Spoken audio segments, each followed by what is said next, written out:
Et si nous entrions en vibration? Et si nous écoutions une voix pour mieux trouver la nôtre? Bienvenue sur l'émission de Soul & Sound, un podcast douceur, développement personnel, spirituel et expérience de l'âme, présenté par Elisabeth Munier.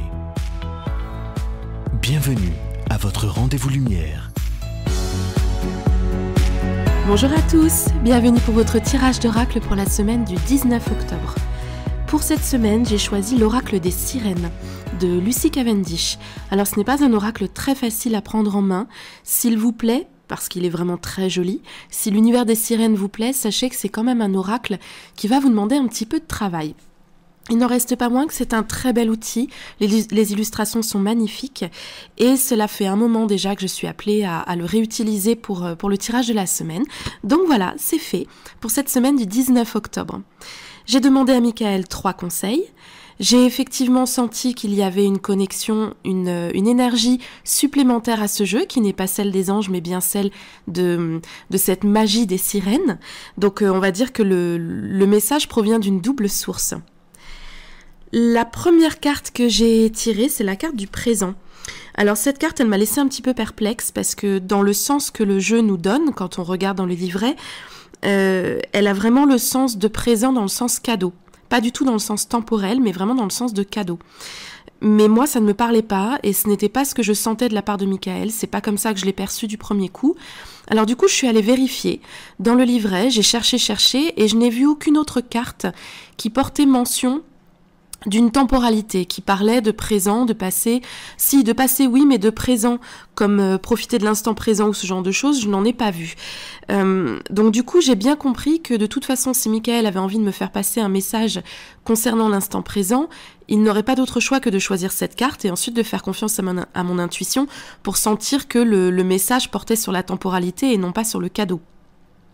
Donc du coup, je vais rester sur cette intuition, sur cette sensation qui est validée par Michael, que cette carte ici représente bien le présent en tant que valeur temporelle. Ce que Michael ici nous évoque par rapport à cette carte va avec les deux autres qui suivent.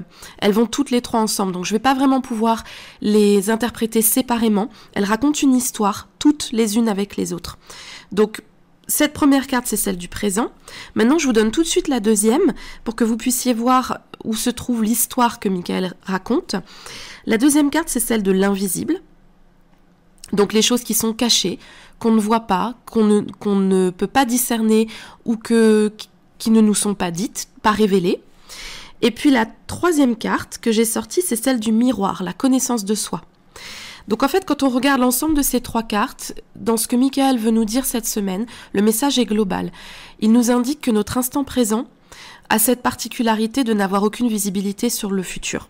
Nous sommes vraiment dans un moment de l'humanité qui est très pénible, dans le sens où nous n'avons jamais connu une phase pareille, à ce point mondial, à ce point compliqué, où nous ne savons pas en fait à quel moment nous allons pouvoir sortir la tête de l'eau et recommencer à vivre plus ou moins normalement. Donc Michael nous dit que tout ce que nous avons en ce moment, c'est l'instant présent.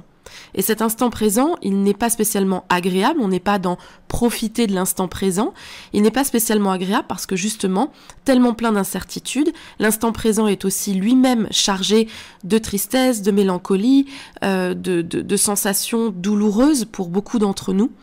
Donc ici, Michael ne nous parle pas de profiter de l'instant présent. Il n'est pas en train de nous dire « Youpi, l'instant présent est un cadeau, il faut savoir en jouir, reconnaître les belles choses. » Non, non. De toute façon, ça fait déjà 2 ou 3 semaines, si vous écoutez les podcasts régulièrement, que Michael évoque la notion de tristesse, qu'il nous dit qu'effectivement, en ce moment, nous pouvons ressentir une profonde tristesse. Elle est globale, elle est générale. Elle est liée à plein de choses, les circonstances, la saison, la météo, les événements. Et tout ça fait que oui, nous sommes nombreux à vivre une tristesse et à la partager. Donc ce qui est étonnant dans cet instant présent, c'est que nous partageons de manière communautaire un sentiment de tristesse. Généralement, ce sont des choses qui arrivent en temps de guerre ou quand une nation est affligée dans son intégralité. Là, nous vivons ça de manière vraiment communautaire, globale, Donc certes, ce n'est pas la meilleure des émotions à partager, on est d'accord qu'on préférerait partager la joie et l'allégresse, bien sûr, mais malgré tout, ça reste une énergie commune, et ça faisait très longtemps que nous n'étions pas tous alignés autour d'une énergie qui nous caractérise tous plus ou moins en ce moment. Je ne suis pas en train de dire que tout le monde est dans la tristesse. Certaines personnes savent très bien vivre cette période en restant au moral le plus haut, et c'est d'ailleurs ce que Michael espère pour chacun d'entre nous. Mais en tout cas, ne soyez pas inquiets ou déçus de ressentir une telle émotion, parce qu'il y a aussi du bon dans le fait de ressentir quelque chose de commun, quelque chose va pouvoir en émerger. Il n'y a pas de visibilité sur l'avenir, donc c'est ce que nous dit la carte sur l'invisible, les choses qui sont cachées pour l'instant. On n'arrive pas à savoir où on va, quelle est la prochaine étape. Certaines personnes sont donc aussi particulièrement inquiètes pour leur métier, pour leur avenir familial, professionnel, financier. Effectivement, Michael dit oui, c'est vrai, vous ne savez pas tout. Oui, c'est vrai, on ne sait pas comment les choses vont se diriger, mais c'est à partir de cet invisible et c'est à partir de cet instant présent que les idées vont naître, les idées les plus intéressantes vont naître. Donc maintenant, et sans aucune visibilité sur l'avenir, vous allez voir émerger des tas de nouvelles idées. Ça peut être vous qui allez avoir une idée formidable pour créer votre avenir, pour mettre en place des choses pour votre avenir. Ça peut être ce que vous allez voir chez d'autres, des idées incroyables, un esprit d'entrepreneuriat, de solidarité, une capacité à rebondir, parce que justement les humains sont très créatifs lorsqu'il s'agit de sauver leur futur, et particulièrement lorsqu'ils n'ont pas idée de ce que le futur va être. Donc cet invisible face auquel nous sommes tous va se transformer en création. Si vous connaissez un petit peu des théories sur la création du monde d'un point de vue un peu spirituel ou ésotérique, vous savez aussi que le tout naît du rien, que le vide en fait contient déjà en lui la future matière ou le futur créé. C'est de l'incréé que vient le créé. Et bien actuellement, nous sommes dans une zone qui ressemble à de l'incréé. Nous sommes dans une espèce de noir, dans une espèce de brouillard. On n'arrive pas à avoir de visibilité sur ce qui va être créé. Et bien c'est maintenant que se jouent les choses qui vont être créées. C'est dans cet incréé, dans cet avenir que l'on ne connaît pas, qui doit changer, que l'on va pouvoir créer le plus de choses. Donc finalement, Michael nous dit oui, effectivement, c'est pas drôle, et les émotions humaines qui vous traversent, comme la tristesse, sont des émotions parfaitement naturelles et vous avez le droit de les vivre. Vivez-les collectivement et surtout acceptez cet invisible, acceptez d'être dans cet incréé, de ne pas savoir à quoi le prochain monde va ressembler, parce que c'est dans cet incréé que vous allez pouvoir créer de nouvelles bases. C'est un message qui est extrêmement fort, je ne sais pas si vous le ressentez comme moi. C'est un message qui est à la fois extrêmement riche et dense, et en même temps qui est lourd aussi, un peu pesant. C'est les deux en même temps, parce qu'on sent en fait le poids de la responsabilité, on sent le poids de ce monde que l'on doit créer, qui va reposer sur nous en fait, et sur notre capacité à rebondir et à mettre en place ce qui doit être fait sur tous les plans, le plan de la société, le plan de la santé, le plan de la protection de la planète, etc. La troisième carte qui fait partie du jeu, donc le miroir, cette carte, elle nous renvoie à nous-mêmes dans cette situation. Oui, constat, il y a de la tristesse, de la mélancolie, de la nostalgie, de la colère, et toutes ces émotions qui ne sont pas agréables à traverser et que nous vivons de manière collective. Deuxième constat, oui, nous ne savons pas de quoi l'avenir sera fait. Mais Michael nous dit, c'est dans cette situation que collectivement, comme je vous le disais, de l'incréé va sortir le créé, mais à titre individuel, c'est dans cette situation que nous pouvons vraiment savoir si tout le travail que nous avons fait sur nous-mêmes depuis 2011, pour toutes les personnes qui ont traversé cette période d'éveil, si oui ou non ce travail est payant. Parce que c'est justement maintenant, face à l'inconnu, face à une certaine peur, face à des émotions qui ne sont pas faciles à vivre, qui ne sont pas des plus joyeuses, c'est maintenant qu'on peut voir comment on y réagit. Qu'est-ce que cela crée en nous? Est-ce que cela crée de l'abattement, du renoncement? Est-ce que l'on reste volontairement dans la colère? Est-ce qu'on la nourrit? Est-ce qu'on la nourrit pour soi-même et aussi autour de soi? Est-ce qu'on la répand?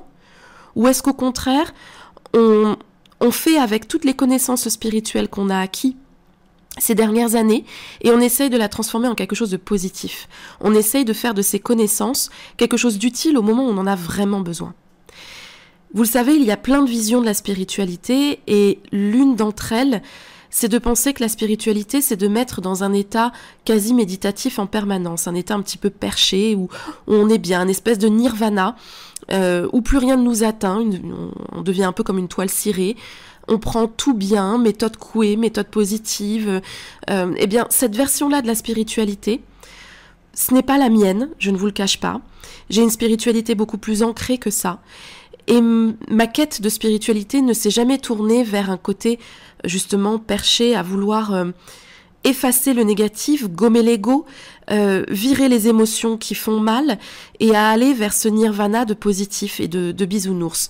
Ce n'a jamais été ma vision des choses. Parce que pour moi, la spiritualité, c'est ce que l'on en fait ensuite dans son quotidien. Toutes ces connaissances que l'on acquiert en lisant des livres, en méditant, en apprenant, en découvrant, c'est pour en faire quelque chose ici sur Terre parce que c'est là que nous sommes pour l'instant. C'est là que notre âme a choisi de se trouver. Donc c'est dans les moments aussi difficiles que maintenant que notre spiritualité est éprouvée. C'est dans les moments aussi difficiles que maintenant, avec aucune visibilité sur l'avenir, avec des émotions très difficiles à vivre, avec un poids sur les épaules, une impression de responsabilité très lourde, le poids du collectif qu'il faut bouger et qui est aussi lourd à bouger qu'un mammouth. C'est maintenant que l'on voit si vraiment ça nous sert, que l'on voit aussi comment on veut s'en servir, quel est le service que l'on veut apporter à l'humanité et aussi comment est-ce qu'on veut diriger sa vie, quelles sont les valeurs que l'on va vouloir utiliser parce que la spiritualité nous enseigne des valeurs. Lesquelles souhaitons-nous garder, lesquelles souhaitons-nous utiliser dans ce qui nous attend. Il y a beaucoup de personnes aussi qui se tournent vers la spiritualité avec cet espoir de dévoiler l'avenir justement. La prédiction, le fait de vouloir savoir ce qui va se passer après, plus loin, pour se rassurer surtout. Eh bien, cette forme d'ésotérisme, cette forme de viser sur l'avenir, en ce moment nous ne l'avons pas. Nous ne l'avons pas, donc nous avançons à l'aveugle et du coup nous sommes obligés de faire appel à d'autres valeurs spirituelles. La quête du « je veux savoir avant d'agir », là vous vous rendez bien compte que ça n'est pas possible, qu'on ne peut pas. Donc il faut agir maintenant, dans l'instant présent, pas en fonction d'événements supposés arriver plus tard dans l'avenir, etc. Non, c'est maintenant. Donc vous voyez que Michael, cette semaine, nous ramène véritablement à l'instant présent, nous montre que nous sommes un petit peu comme dans une petite boîte, ça peut donner ce sentiment, d'être dans une petite boîte toute noire, et de se dire, bon ben voilà, je suis dans une boîte toute noire, maintenant qu'est-ce que je fais ? Est-ce que je fais rayonner ma lumière, comme ça il y a de la lumière au moins dans la boîte ? Est-ce que j'essaye de défoncer les parois de la boîte ? Est-ce que j'essaye de faire un petit trou dans la boîte pour voir ce qui va se passer plus loin ou ce qu'il y a autour ? Qu'est-ce que je fais ? Qu'est-ce que je fais dans ma petite boîte noire ? Eh bien chacun doit trouver son rayonnement, sa manière d'être, son choix d'action pour pouvoir sortir de cette boîte noire, individuellement et collectivement. Voilà, je ne suis pas très habituée de ce type de message. Cela montre bien que la situation est particulière et que cette situation, nos anges et nos archanges la prennent parfaitement en compte. Vous voyez bien qu'il n'y a, comme d'habitude avec la part des archanges, aucune victimisation de personne. À aucun moment on sent que nos anges nous plaignent, certainement pas. Ce n'est pas leur style. On sent par contre une prise en compte de nos émotions, mais aussi une mise en responsabilité supérieure, une mise en responsabilité plus importante qu'avant. Et j'espère en tout cas que ce tirage va vous aider à mieux vivre l'instant présent, même si ça paraît compliqué. Malgré tout, à travers ce tirage, moi je sens beaucoup de lumière et beaucoup d'espoir, parce que c'est quand on nous dit que nous sommes capables de créer à partir de l'incréé que finalement tout est possible et que tout peut aller mieux. Voilà, je vous souhaite une excellente semaine. Je pense fort à vous. J'ai plein de pensées lumineuses pour chaque personne qui écoute ce podcast et pour chaque personne qui se trouve dans une situation peu évidente. Et je vous dis à bientôt pour un autre podcast. Bye bye!